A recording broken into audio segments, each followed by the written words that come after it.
ತುಮಕೂರು ಜಿಲ್ಲೆ ಶಿರಾ ತಾಲೂಕು ವರಗೂರಿನಲ್ಲಿ ಗುರುವಾರ ಪ್ರಾಥಮಿಕ ಆರೋಗ್ಯ ಕೇಂದ್ರ ಮತ್ತು ವರಗೂರು ಗ್ರಾಮ ಪಂಚಾಯಿತಿ ಸಹಯೋಗದಲ್ಲಿ ಹಮ್ಮಿಕೊಂಡಿದ್ದ ಮಲೇರಿಯಾ ವಿರೋಧಿ ಮಾಸಾಚರಣೆ ಕಾರ್ಯಕ್ರಮ ಹಮ್ಮಿಕೊಳ್ಳಲಾಗಿತ್ತು. ವೈದ್ಯಾಧಿಕಾರಿ ಡಾಕ್ಟರ್ ವಿ ನಂದೀಶ್, ಗ್ರಾಮ ಪಂಚಾಯಿತಿ ಅಧ್ಯಕ್ಷ ಮಂಜುಳಾ ಭೀಮಣ್ಣ, ಉಪಾಧ್ಯಕ್ಷ ರಾಘವೇಂದ್ರ, ಪಿಡಿಒ ಶ್ರೀರಾಮಯ್ಯ, ಆರೋಗ್ಯ ಇಲಾಖೆಯ ಮನು ಕಿರಣ್ ಲತಾ ಪುಟ್ಟರಾಜ್, ಗ್ರಾಮ ಪಂಚಾಯಿತಿ ಸದಸ್ಯರು, ವಾಟರ್ ಮ್ಯಾನ್ ಸಿಬ್ಬಂದಿ ಇದ್ದರು. ಗಮನಿಸಿದಾಗ ನಮ್ಮ ಸುತ್ತಮುತ್ತಲು ಅಲ್ಲಿ ನಮಗೆ 27 ಹಳ್ಳಿ ಬರ್ತವೆ ನಮ್ಮ ಪ್ರಾಥಮಿಕ ಆರೋಗ್ಯ ಕೇಂದ್ರಕ್ಕೆ ಒಳಪಟ್ಟಂತೆ.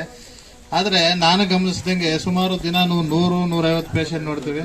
ಅದರಲ್ಲಿ 50% ಅಂದ್ರೆ ಸುಮಾರು ಒಂದು 60-70 ಜನಕ್ಕೆ ವಾಂತಿ ಭೇದಿ ಪ್ರಕರಣ ಜಾಸ್ತಿ ಆಗಿದೆ.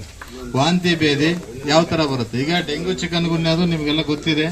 ಆದ್ರೆ ವಿಶೇಷವಾಗಿ ವಾಂತಿ ಭೇದಿ ಪ್ರಕರಣ ಯಾಕೆ ಬರ್ತಾ ಇದೆ ಅಂತ ನಾವೆಲ್ಲ ಸರ್ವೆ ಮಾಡಿ ಎಲ್ಲ ನಮ್ಮ ಸಿಬ್ಬಂದಿ ವರ್ಗದವರು, ಆಶಾ ಕಾರ್ಯಕರ್ತರು ಎಲ್ಲ ನಾವೆಲ್ಲ ದಿನ ರಿಪೋರ್ಟ್ ಮಾಡ್ತಾ ನೋಡ್ತಾ ಹೋದ್ರೆ ಕೆಲವು ಮೇನ್ ಪ್ರಾಬ್ಲಮ್ ಏನಂದ್ರೆ ನೀರಿನ ಸಮಸ್ಯೆ ಆಗುತ್ತೆ. ನೀರಲ್ಲಿ ಈಕೋಲೆ ಅಂತ ಬ್ಯಾಕ್ಟೀರಿಯಾ ಇರುತ್ತೆ. ಆ ನೀರಿಂದ ಬರ್ತವ ಕಾಯಿಲೆ ಇದು. ನೀರು ನಾವೇನ್ ಸೇವನೆ ಮಾಡ್ತೀವಿ, ಆಹಾರ ಆಗ್ಲಿ ನೀರಾಗ್ಲಿ, ಅದರಿಂದ ಬರೋ ಕಾಯಿಲೆ ಇದು.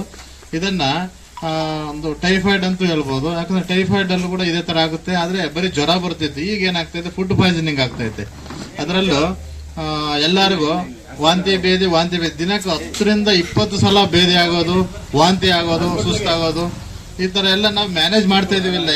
ಆದ್ರೆ ಅವರು ಆ ನೀರಿಂದಾನೇ ಪ್ರಾಬ್ಲಮ್ ಆಗ್ತೈತೆ.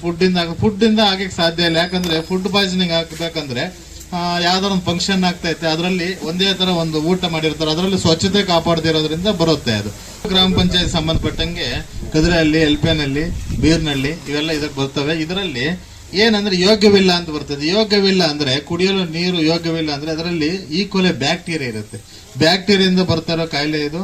ಸೊ ಅದಕ್ಕೆ ನಾವ್ ಏನ್ ಮಾಡ್ಬೇಕಂದ್ರೆ ನಾವು ಈ ಗ್ರಾಮ ಪಂಚಾಯತಿ ಸದಸ್ಯರು, ಪಿಡಿಒ ಅವರು ಎಲ್ಲ ಸೇರಿ, ನಾವು ಆರೋಗ್ಯ ಇಲಾಖೆಯಿಂದ ಸೇರಿ ಅದನ್ನೇನ್ ಮಾಡ್ಬೇಕಂದ್ರೆ ನೀರು ನಾವು ಟೆಸ್ಟ್ ಮಾಡ್ತೀವಿ. ಫಸ್ಟ್ H2S ಮೆಥಡ್ ಅಲ್ಲಿ ಅದು ನೀರು ಯೋಗ್ಯವಿಲ್ಲ ಅಂತ ಬರುತ್ತೆ. ಅದನ್ನ ನಾವೇನ್ ಮಾಡ್ತೀವಿ, MPN ಮೆಥಡ್ ಅಂತ ಡಿಸ್ಟ್ರಿಕ್ಟ್ ಲ್ಯಾಬ್ ಕಳಿಸ್ತೀವಿ. ಡಿಸ್ಟ್ರಿಕ್ಟ್ ಪ್ರಯೋಗದಲ್ಲಿ ಕಳಿಸಿದಾಗ ಅಲ್ಲೂ ಕೂಡ ಯೋಗ್ಯವಿಲ್ಲ ಅಂತ ಬಂದ್ರೆ ಮಾತ್ರ ನಾವು ಪಂಚಾಯತಿಗೆ ಒಂದು ಲೆಟರ್ ಕೊಡ್ತಾ ಇದೀವಿ. ಸೊ ಇದು ಪ್ರತಿ ವರ್ಷ ಪ್ರತಿ ತಿಂಗಳು ಮಾಡ್ಕೊಂಡು ಬರ್ತಾ ಇದೀವಿ. ಆದ್ರೆ ಈ ಸಲ ವಿಶೇಷವಾಗಿ ಯಾಕೆ ಇದು ಮಾಡ್ತಾ ಇದೀವಿ ಅಂದ್ರೆ, ಈ ತರ ಮೀಟಿಂಗ್ ಕೂಡ ಯಾಕೆ ಮಾಡ್ತಾ ಇದೀವಿ ಅಂದ್ರೆ ಈ ತರ ವಾಂತಿ ಭೇದಿ ಪ್ರಕರಣ ಜಾಸ್ತಿ ಆಗಿದೆ. ಅದಕ್ಕೋಸ್ಕರ ತಾವೆಲ್ಲರೂ ಸೇರಿ ಇದ್ರ ಬಗ್ಗೆ ಗಮನ ಹರಿಸಬೇಕು. ಆ ಊರಿನ ಪಂಚಾಯತಿ ಸದಸ್ಯರು, ಈ ಪಂಚಾಯತಿ ಪಿಡಿಒ ಅವರಾಗ್ಲಿ, ಅಧ್ಯಕ್ಷರಾಗ್ಲಿ ವಿಶೇಷವಾಗಿ ಇದ್ರ ಬಗ್ಗೆ ಗಮನ ಹರಿಸಬೇಕು. ಇಲ್ಲಾಂದ್ರೆ ತುಂಬಾ ಜನ ಈಗ ಆಲ್ರೆಡಿ ಆಂಧ್ರ ಮಡಕ್ಷಿರ ತಾಲೂಕಲ್ಲಿ ತುಂಬಾ ಪೇಪರ್ ನೋಡಿರ್ತೀರ, ಒಂದ್ 2-3 ಆಲ್ರೆಡಿ ವಾಂತಿ ಭೇದಿಯಿಂದನೇ ಸಾಯ್ತಿದ್ದಾರೆ. ಅಂದ್ರೆ ಅಲ್ಲಿ ಚಿಕಿತ್ಸೆ ಸಿಗದೆ ಆಗಿರ್ಬೋದು, ಬೇಗ ಹಾಸ್ಪಿಟಲ್ ಕರ್ಕೊಂಡು ಹೋಗದೆ ಆಗಿರ್ಬೋದು. ಸದ್ಯಕ್ಕೆ ನಮ್ಮಲ್ಲಿ ದೇವ್ರ ದಯದಿಂದ ಯಾರಿಗೂ ಹಂಗಾಗಿಲ್ಲ, ಅಂದ್ರೆ ಸಾವು ಯಾರಿಗೂ ಆಗಿಲ್ಲ. ಆದ್ರೆ ನಾವ್ ಇಲ್ಲೇ ಮ್ಯಾನೇಜ್ ಮಾಡ್ಬಿಡ್ತಾ ಇದೀವಿ. ಆದ್ರೂ ಅನುಭವಿಸ್ಬೇಕಲ್ಲ ಅವರು. ವಾಂತಿ ಭೇದಿ ಆಗ್ಲಿ, ಕಾಯಿಲೆ, ಅನಾರೋಗ್ಯ ಆಗ್ಬಿಟ್ಟು ಅವ್ರಿಗೆ ಈ ತರ ತೊಂದರೆ ಆಗ್ತೈತೆ. ಅದಕ್ಕೆ ಈಗ ನಾವೇನ್ ಮಾಡ್ಬೇಕಂದ್ರೆ ಫಸ್ಟ್ ನಾವು ಲೆಟರ್ ಕೊಡ್ತೀವಿ. ಎಲ್ಲಿ ಎಲ್ಲ ಕುಡಿಯೋ ನೀರಿನ ಮಾದರಿಗಳನ್ನ ತಗೊಂಡೋಗಿ ಕೊಡ್ತಾ ಇದೀವಿ. ಅದಕ್ಕೆ ಲೆಟರ್ ಕೊಡ್ತಾ ಇದೀವಿ. ಅದನ್ನ ಸೀರಿಯಸ್ ಆಗಿ ತಗೋಬೇಕು.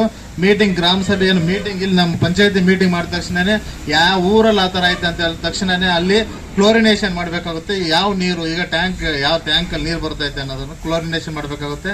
ಸೊ ಕ್ಲೋರಿನೇಷನ್ ಮಾಡಿದ್ರೆ ಆ ಬ್ಯಾಕ್ಟೀರಿಯಾ ಏನಿರುತ್ತೆ ಅದು ಸಾಯುತ್ತದೆ. ಅವಾಗ ಇದ್ರ ಕಾಯಿಲೆ ಬರಲ್ಲ.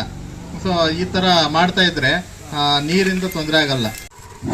ಆರೋಗ್ಯ ವೈದ್ಯಾಧಿಕಾರಿಗಳು ಮತ್ತು ಆರೋಗ್ಯ ಸಿಬ್ಬಂದಿ ಈ ದಿನ ಒಂದು ಸಾಂಕ್ರಾಮಿಕ ರೋಗದ ಬಗ್ಗೆ ನಮ್ಮ ಎಲ್ಲ ಗ್ರಾಮ ಪಂಚಾಯಿತಿಯ ಪ್ರತಿನಿಧಿಗಳಿಗೆ ಮತ್ತು ಎಲ್ಲ ನಮ್ಮ ವಾಟರ್ ಮ್ಯಾನ್ಗಳಿಗೆ ಒಂದು ತರಬೇತಿ ಕೊಟ್ಟಿದ್ದಾರೆ. ಇದು ಅತ್ಯಮೂಲ್ಯ ಜನಗಳಿಗೆ ಬೇಕಾದಂಥ ಒಂದು ಮಾಹಿತಿ ಮತ್ತು ತರಬೇತಿ ಕೂಡ. ಈಗ ನಮ್ಮ ಹಳ್ಳಿಗಾಡಿನಲ್ಲಿ ಹಾಗೂ ನಮ್ಮ ಬರಗೂರು ಗ್ರಾಮದಲ್ಲಿ ಅನೇಕ ಈಗ ಮಳೆ ಬಂದಲೇ ಸಹಜ